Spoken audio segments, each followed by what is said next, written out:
Varicose వ్యాధితో బాధపడుతున్నారంట. తక్కువ ఖర్చుతో ట్రీట్మెంట్ కావాలి అనుకుంటే ఎవిస్ హాస్పిటల్ని సంప్రదించండి. నమస్కారం, నేను రమారావి. మనం పంచతంత్ర కథలు చెప్పుకుంటున్నాం. కొత్త వాళ్ళని ఇళ్లలోకి చేరనివ్వకూడదు, కొత్త వాళ్ళని మన వ్యాపారాల్లోకి ఎంటర్ కానివ్వకూడదు.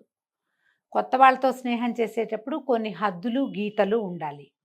ఇలాంటి విషయాన్ని రాజకుమారులకి అర్థమయ్యేలా చెప్పడానికి కొన్ని ప్రత్యేకమైన కథలు చెప్పారు.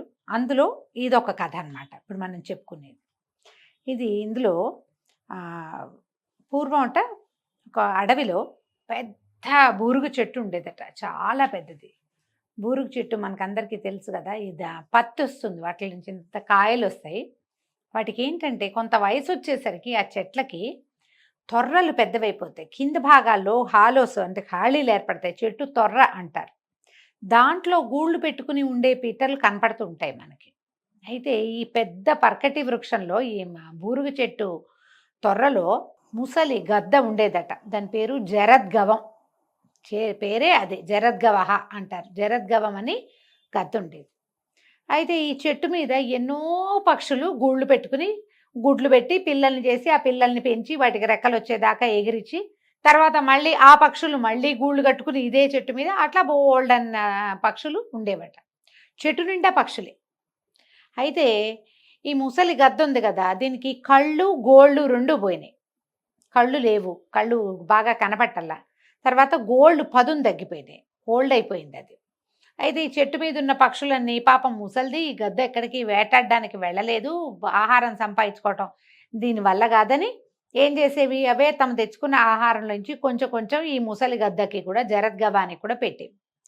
ఇక్కడ ఉండటం వల్ల ఈ జరద్గవం ఏం చేసేది, వీళ్ళందరూ మనని టేక్ కేర్ చేస్తున్నారు కదా, వీళ్ళకి ఏదో సహాయం చేయాలని పైనున్న పక్షుల పిల్లలందరినీ కొంచెం చూసుకోవడం, పెద్ద మనిషి తరహాగా వ్యవహరించేది. త్వరలో ఉండేది.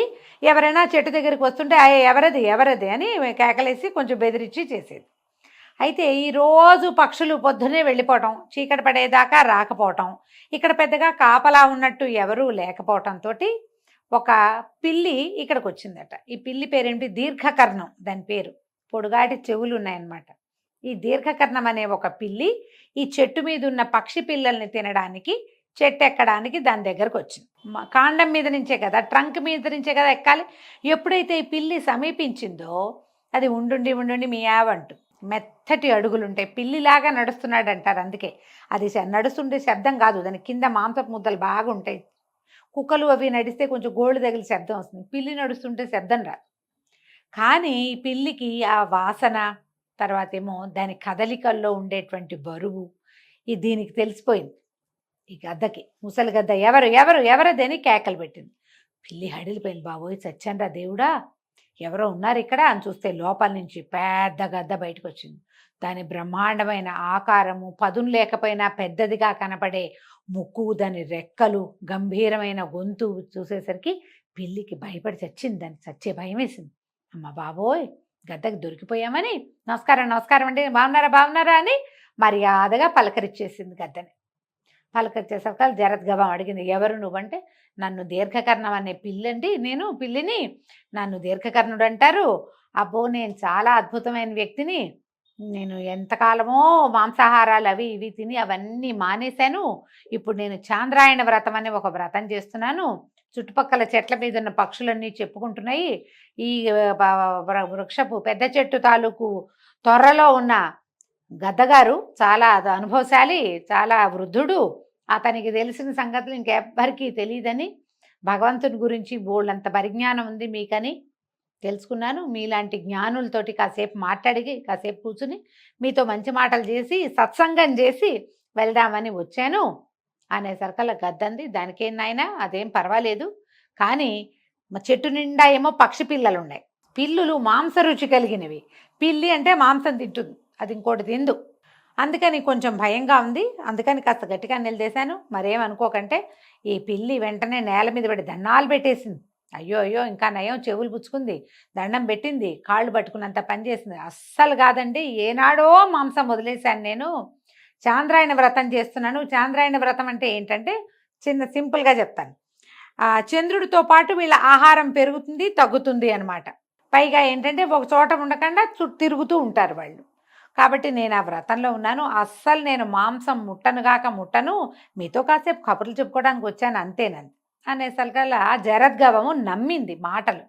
మనం జనరల్గా చేస్తాం, మాటలే నమ్ముతాం, మిగిలినవి ఆలోచించాం. ఈ జరద్గవం ఏం చేసింది, తను త్వరలోకి వెళ్ళి కూర్చుంటూ పిల్లిని కూడా లోపలికి పిలుచుకొచ్చింది. ఆ పిల్లి కాసేపు కూర్చుని ఆసెమ్మ ఓసెమ్మ కబుర్లు చెప్పింది. ఈ జరద్గవం గద్ద ముసలిది కదా, దానికి ఉంటుంటే నిద్ర వస్తుంటుంది. అది కునికిపాట్లు పడుతుంటే ఈ పిల్లి చల్లగా చెట్టు మీదకి వెళ్ళి ఈ పిల్లి 2-3 పక్షి పిల్లల్ని తెచ్చుకుని ఆ త్వరలోనే ఒక మూల పెట్టుకుని చల్లగా తినేసి మూతి నాక్కుంటూ వెళ్ళిపోయేది బయటికి. రోజు పక్షి పిల్లల్ని తేవటం తినటమే. జరద్గవానికి ఏం తెలుసు, దానికి ఏం తెలియదు, అది నిద్రపోతుండేది, ఈ పిల్లి తినేస్తూ ఉండేది. కొద్ది రోజులు గడిచేసరికల్లా పక్షులకి అజొచ్చేసింది, పిల్లలు తగ్గిపోతున్నాయి, ఎవరో వస్తున్నారు చెట్టు మీదకి. అసలు ఈ పక్షి పిల్లల్ని తింటే, ఏదైనా జంతువు కనుక తింటే వాటి ఈకలో ఎంతో కొంత ఎక్కువ ఉండవు, పక్షి పిల్లలకి చిన్న చిన్న ఈకలు ఉంటాయి, అవైనా కనపడతాయని పక్షులన్నీ ఒక చిన్న సమాజంగా ఏర్పడి వెతకటం మొదలుపెట్టినాయి.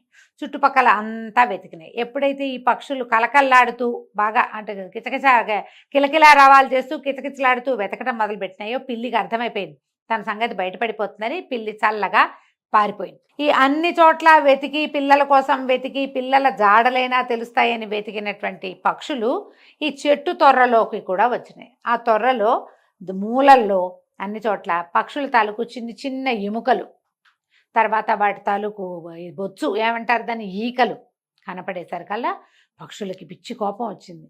మేము ఇన్ని రోజుల నుంచి ముసలిది ఇది ఆహారం తెచ్చుకోలేదు పాపం ఈ గద్ద అని, ఏదో పెద్ద మనిషి తరహాగా మన పిల్లలకి సాయం ఉంటుందని త్వరలో ఉండనిచ్చి రోజు ఆహారం తెచ్చిపెడుతుంటే దీన్ని తిండి చాలక మన పిల్లల్ని ఇదే తినేస్తోంది, అందుకే పిల్లల ఎముకలు దీంట్లో ఉన్నాయి త్వరలో, లేకపోతే ఎందుకుంటాయి అని చెప్పి ఆ పక్షులన్నీ కలిసి తలా ఒక దెబ్బ కొట్టి ఈ జరద్గవాన్ని చంపేసాయి. దానికి కళ్ళు లేవు, అది తప్పించుకోలేదు, ఆ త్వరేమో చిన్నది, పారిపోయేందుకు పెద్ద అవకాశం కూడా లేదు దానికి.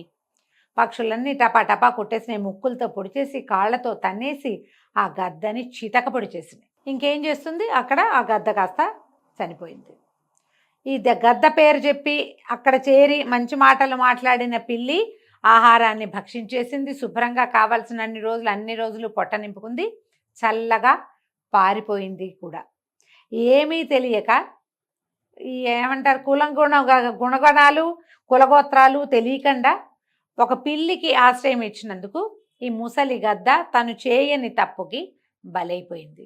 అందుకని ఎప్పుడు కూడా కొత్త వాళ్ళని మనతో కలుపుకునేటప్పుడు వాడి వేరేబౌట్స్ తెలుసుకోవాలి, లేదా వేరేబౌట్స్ తెలియకపోతే వాళ్ళని ఎక్కడుంచాలో అక్కడ ఉంచాలి. మన ఓ ప్లేస్లోకి వాళ్ళని పూర్తిగా రానివ్వకూడదు. ఇది పురాతనమైన గాథైనా ఇప్పటికీ కూడా నమ్మి మోసపోయే వాళ్ళ సంఖ్య చాలా ఎక్కువ మన దేశంలో. నమ్మటం మోసపోవటం, నమ్మకపోతే ఎవ్వరూ మనని మోసం చేయలేరు. నమ్మిన గద్ద ఎట్లా మోసపోయింది చూడండి, చివరికి మరణం వచ్చేసింది. ఇలాంటి కథల్ని మనం వినాలి, జీవితానికి అప్లై చేసుకోవాలి. పిల్లలకి ఏదో ఒక సందర్భంలో కొత్త వాళ్ళతోటి ఎక్కువగా వెళ్ళొద్దు, చేరొద్దు, వాళ్ళు చెప్పిన మాట వినొద్దు, వాళ్ళు ఎక్కడ ఏదైనా విషయం చెప్తే ముందు మనకు తెలియజేయండి అని చెప్పడం కోసం ఈ కథల్ని వాడుకోండి. ఇలాంటి మరిన్ని కథలతోటి మళ్ళీ కలుసుకుందాం. అప్పటి వరకు సెలవు. నమస్తే.